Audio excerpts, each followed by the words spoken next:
tiene un valor de 12, un rango medio aproximadamente de 71 y el rechazo definitivo el 17.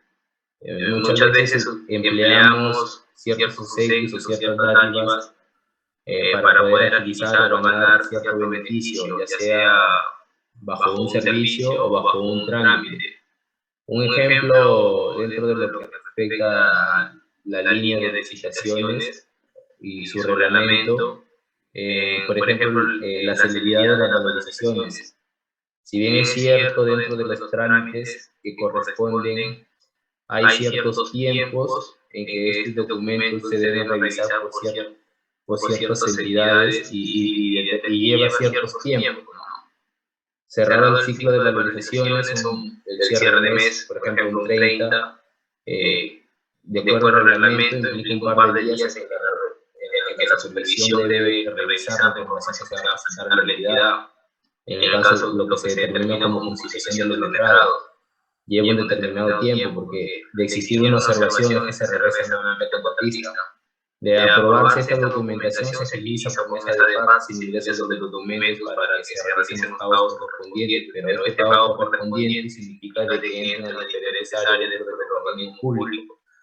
Mesa de partes, tesorería, el área de economía y luego 24 horas o 48 horas dependiendo de la cuenta, porque esa cuenta se da por, el desembolso se da por un banco de la nación, lleva un determinado tiempo. Todo este tiempo aproximadamente puede darse entre 15 o 20 días, pero si bien es cierto, se da en algunas ocasiones en que nosotros o empresas bajo una dádiva agilizan estos trámites que llaman la atención, como por ejemplo pago de valorizaciones en 5 días o en 6 días, y nosotros nos preguntamos en qué momento realizaron la documentación, la valorización, si bien es cierto, está formado por diferentes documentos y aproximadamente son folios, y son 4 o 5 folios que se deben realizar, y estos 5 días es algo lógico de que se revise y se dé trámite rápido. Bajo estas tolerancias o estas acciones, existen medidas. En la siguiente diapositiva podemos evidenciar cuáles son estas medidas que se han dado bajo estas desviaciones de lo que respecta a la ética. Puedes, por favor, presentar la siguiente diapositiva, y en el cual en esta diapositiva vamos a reflejar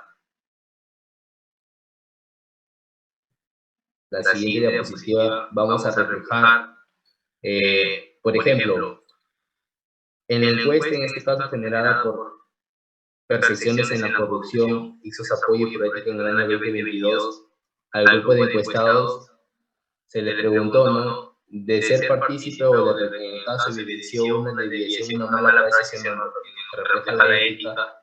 Tenemos de que el 93% del grupo encuestado no denunció, o sea, vio lo que la desviación o la mala práctica que se estaba generando, pero no denunció.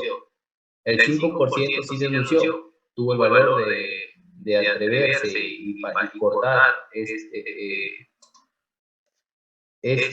este valor que no se debe, que dentro de nuestra profesión no debemos ocultarlo.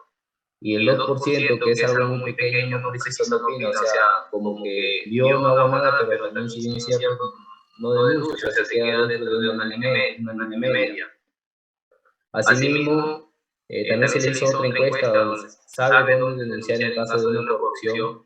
El 40% sí conoce cuáles son los organismos competentes dónde denunciar, el 58% no. Pero si bien es cierto, dentro del 40% conoce, pero podemos obtener que casi el 93% de este 40% no denuncia. O sea, si bien es cierto, nosotros conocemos cuáles son las entidades donde ir y comunicar sobre estos beneficios irregulares que se dan en el mundo de la construcción y en el caso de lo que es las licitaciones públicas, pero nos quedamos callados. Si bien es cierto, en la actualidad ya existen normas, leyes que ante estas desviaciones intentan reducir mitigar lo que es esta mala práctica. En la siguiente diapositiva vamos a reflejar lo que te comento. ¿Puedes presentar la siguiente diapositiva?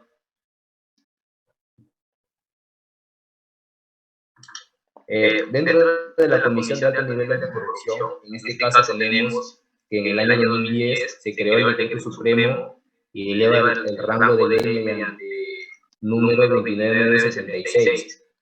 Asimismo, un espacio de articulación y coordinación y adopción de políticas y acciones conjuntas para prevenir y detectar sanciones de corrupción en el país, conformada por dos titulares, entidades del sector público y sector privado y la sociedad civil, con una participación de 22 miembros. Asimismo, tenemos la presidencia rotativa de cada 2 años y actualmente ejerce el presidente del Consejo de Ministros, y la creación de comisiones regionales anticorrupción 21 constituidas a nivel de todo el Perú.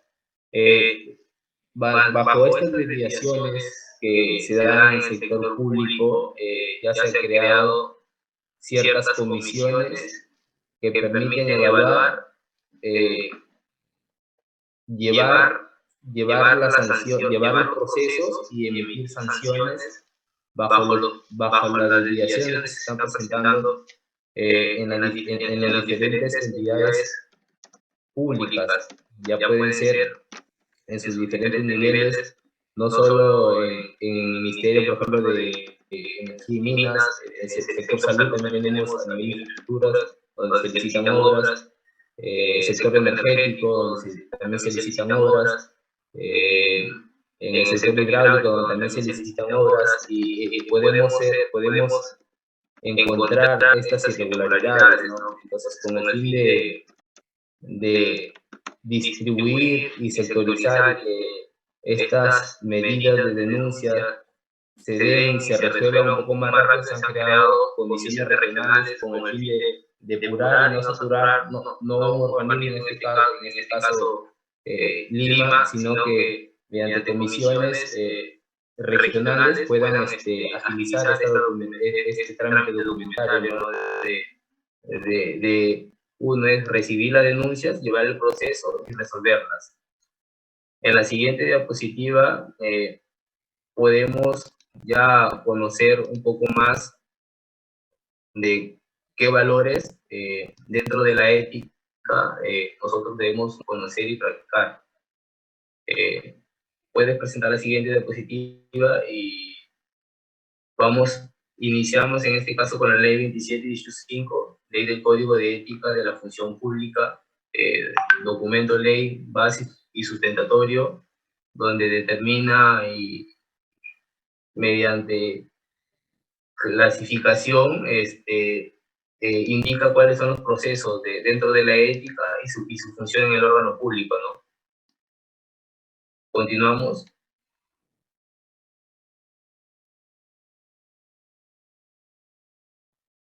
La aplicación de esta ley es el Código de la Ética es aplicable y empleado en el sector público, considerado como tal o todo funcionario o servidor de las entidades de la administración pública en cualquiera de los niveles jerárquicos, sea este nombrado, contratado, designado, de confianza o electo, que desempeñe actividades o funciones en nombre del servicio del Estado.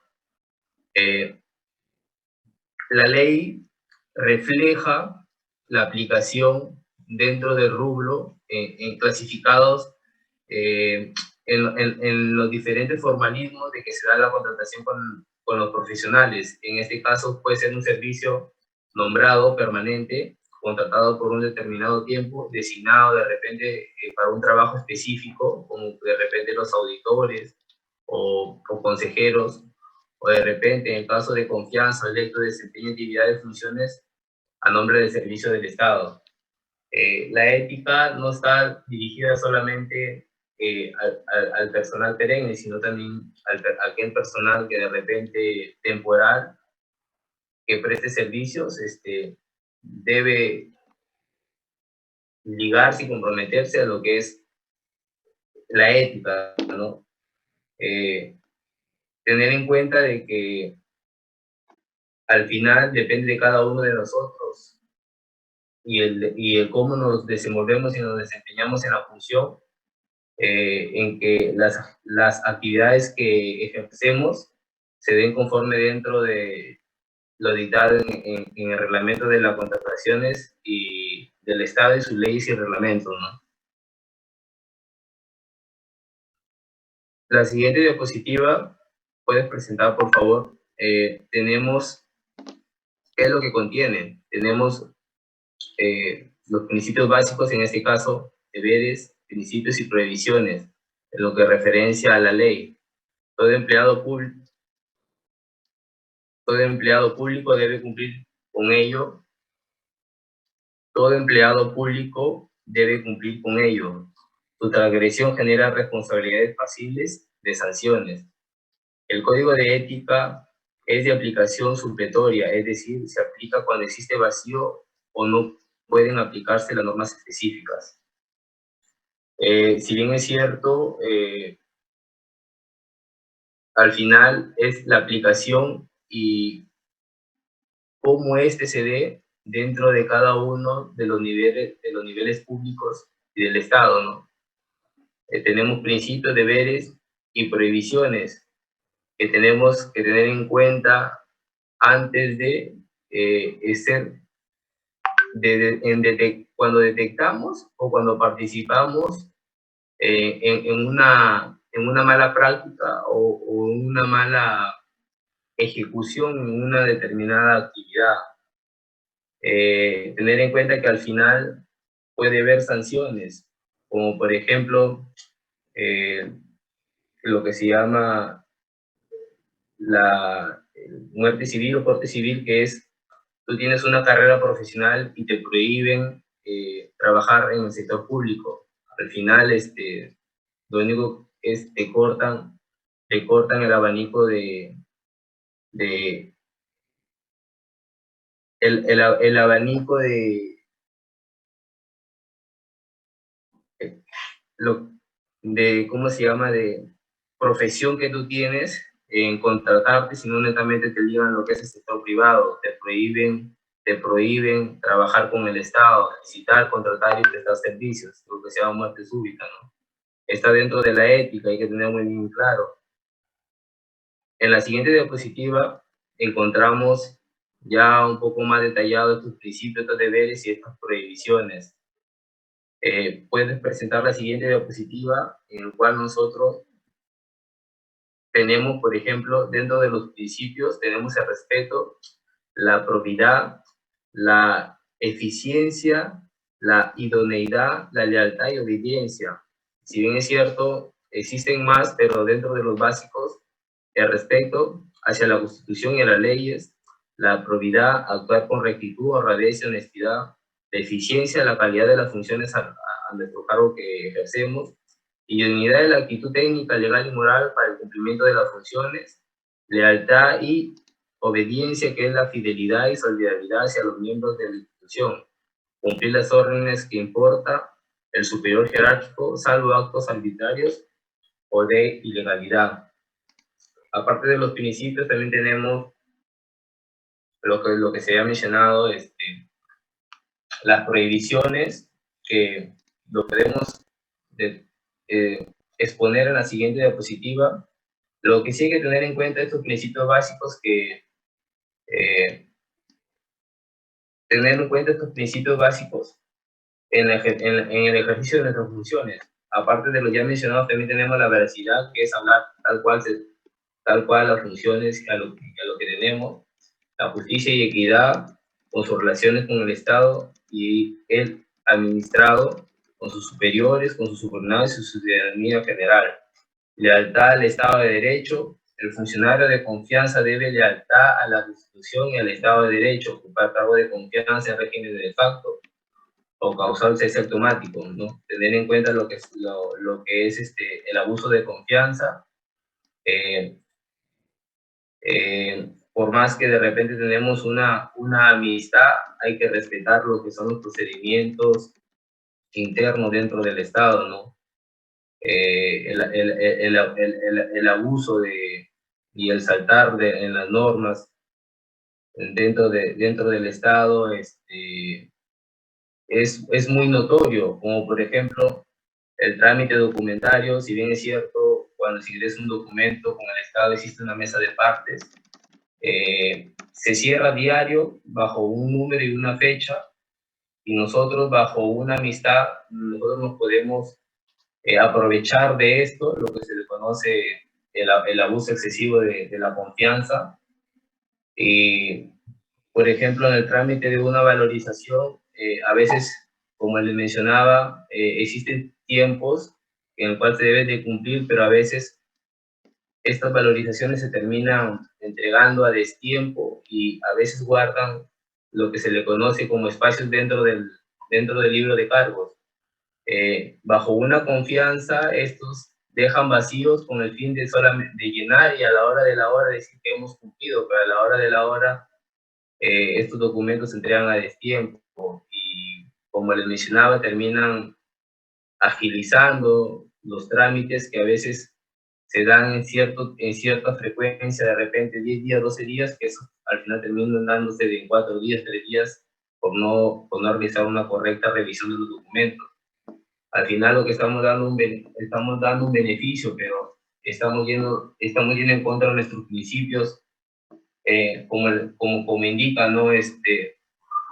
Estamos incumpliendo a nivel profesional, no revisar los documentos en lo que colocan, o de repente están valorizando más de lo que es, y no acorde con lo que se da en el proyecto.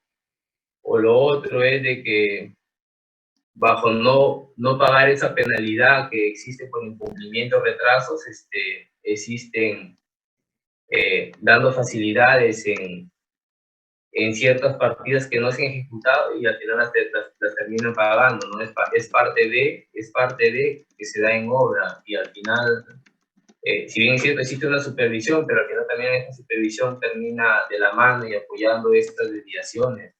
Y dependiendo de la magnitud, a veces también el inspector de obras, que es parte de, es un agente externo, es el nexo entre la entidad y la ejecución de la obra, pero también existe dando este check, este visto bueno, y sabiendo de que estas actividades no se están cumpliendo. El abuso de poder, al final depende de cada uno de nosotros en que se dé o no se dé. Igual pasa con el abuso de confianza también. Nosotros podemos estar dentro de lo que respecta al área de obras, y bajo el cargo que tenemos, al final terminamos, por ejemplo, colocando a personas que de repente no tienen el perfil, para revisar estos documentos, y al final lo colocamos porque de repente es nuestro amigo, o de repente es un familiar, y como que algunos se justifican, ¿no? Que en la práctica se aprende. Si bien es cierto, sí se aprende, pero nosotros debemos tener una formación. No hay que, por ser nuestro amigo, de repente no tiene la experiencia, significa de que sea capaz de revisar estos documentos, que al final estos documentos son revisados por órganos externos, dentro de lo público, por ejemplo, como la Contraloría. Se puede dar el caso de que tú puedes estar ejecutando la obra, llega la Contraloría y esta entidad te revisa y tiene la potestad, así como a nivel judicial, llevar la información y levantar la información, al final detectar las desviaciones que se están dando dentro del proceso, no solo del trámite documentario, sino también dentro del ejercicio y ejecución de la obra. Siguiente diapositiva, por favor. Los deberes. Si bien es cierto, se expuso los principios, ahora tenemos los deberes. Tenemos la neutralidad, la imparcialidad política, económica o de cualquier otra índole en el desempeño de sus funciones. Podemos, al determinar nosotros, o un ejemplo, ¿no? En revisar las bases y las propuestas los resultados deben ser imparciales y no favorecer a una determinada empresa. Se ha dado un ejemplo, se ha dado de que existen empresas de que cogen la ejecución y así mismo también en paralelo ganan lo que es la supervisión. Creo que es ilógico de que una empresa que gana la ejecución terminen ellos mismos supervisándose, ¿no? Dentro de la ley, el reglamento de las contrataciones con el Estado no indica esto. Esto es una desviación total de la ley y el reglamento. Que una empresa se termine privilegiando de una contratación y así mismo de una supervisión. Al final y al cabo, ¿qué es lo que hace? Ellos mismos se van a supervisar, se van a dirigir. Es algo que no se debe dar. Dentro de lo que es la licitación de una obra, debe existir dos empresas diferentes en el cual una ejecuta y una supervisa. Y es más, y dependiendo de la magnitud, es más, colocan hasta un externo, en este caso un inspector, dependiendo del monto de la obra. La transparencia. Dentro de los deberes, la transparencia indica de que los actos tienen el principio de carácter público y son accesibles al conocimiento de toda persona. En este caso, el servidor público debe de brindar y facilitar información fidedigna, completa y oportuna. La transparencia es, si bien es cierto, es el sinceramiento de la información, no debe ser fraudulenta, debe ser tal cual se dé en la realidad. A veces, por evitar de que caiga alguna penalidad, terminamos favoreciendo, incrementando metrados, incrementando actividades que en el cual no se han cumplido. Discreción es guardar reserva de los hechos o informaciones que tenga de conocimiento con ocasión del ejercicio y sus funciones. Existen documentos que netamente son de carácter cerrado, que al final terminan exponiéndose y se hacen de acceso público y no se sabe cómo, ¿no? De repente por ahí se da, por ejemplo, la exposición o conocimiento de el proceso. Si bien es cierto, ante una licitación existen bases, existen procesos, pero con el fin de beneficiar, damos a conocer, por ejemplo, el perfil profesional que se está presentando una empresa, ¿no? Y con el fin, esta empresa está presentando este tipo de profesionales, hay que mejorarlo, ¿no? Si está presentando un residente con la base dice 3 años, hay que presentar, la empresa está participando con 4 años, no, ya, para ganar hay que colocar a uno de 5 años. Y si no tiene, y si no cumple, ya, yo tengo un amigo que de repente te puede dar de experiencia en tal obra, ¿no? Entonces, ahí está mal. Depende de cada uno de nosotros en que la información sea transparente, la neutralidad del proceso, la imparcialidad y la discreción, ¿no? Si bien es cierto, estas propuestas que se dan deben ser reservadas.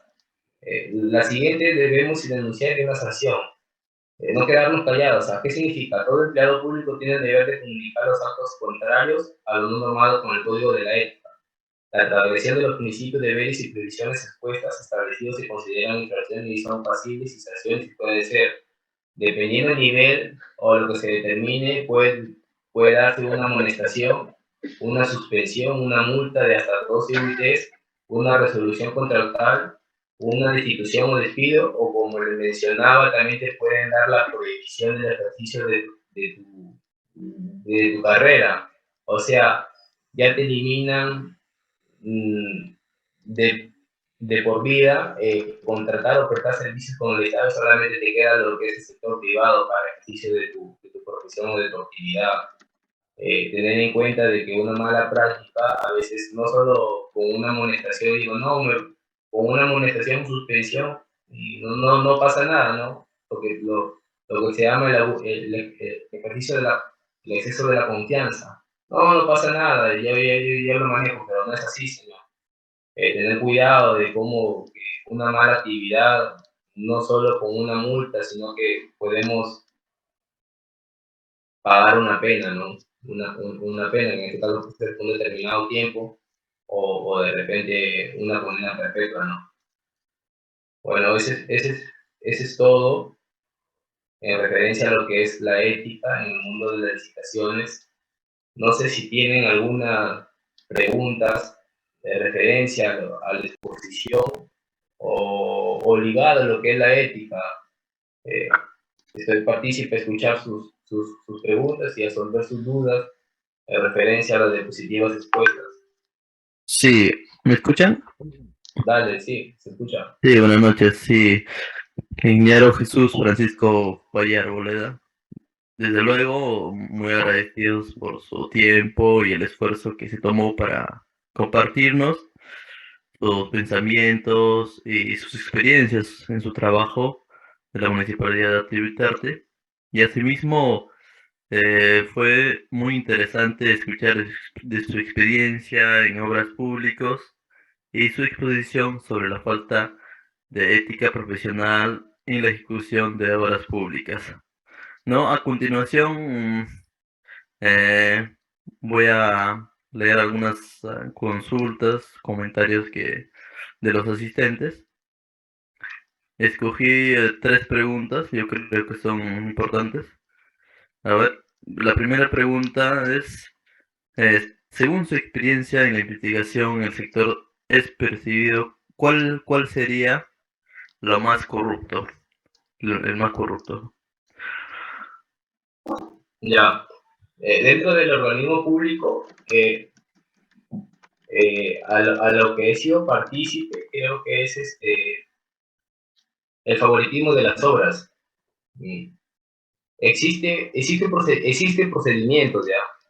Lo que es, donde encontramos estos procedimientos en el reglamento, la ley de contrataciones del Estado.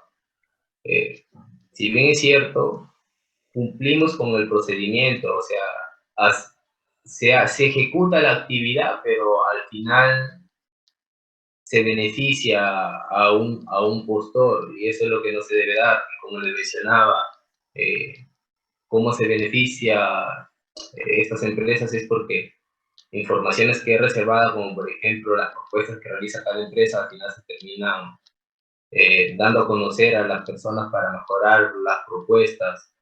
Lo otro es de que eh, realizamos, si bien es cierto, se da a conocer la licitación del expediente, del proyecto, pero al final hay empresas que presentan diferentes documentos y al final están ligadas a una misma, a un beneficio, que no inventan una empresa A, una empresa B, una empresa C, para decir hemos cumplido con el número mínimo de propuestas, pero al final sí, es la misma, ¿no?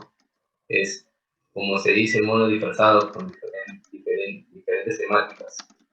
Eso es lo que no se debe dar y eso es lo que se debe contar. Como profesionales, eh, del 100% un ejemplo, ¿no? Que estamos aquí presentes en la reunión, si bien es cierto, algunos van a terminar trabajando en municipalidades, sea distritales, provinciales o regionales, depende de nosotros que esto ya no se siga dando. Lo que hay que visionar es que esta estadística que se ha presentado debe de llegar en un momento a cero, pero para que llegue a cero depende de nosotros, ¿no? Depende de nosotros en que los procesos se deben dar limpiamente, con una veracidad y una transparencia tal cual.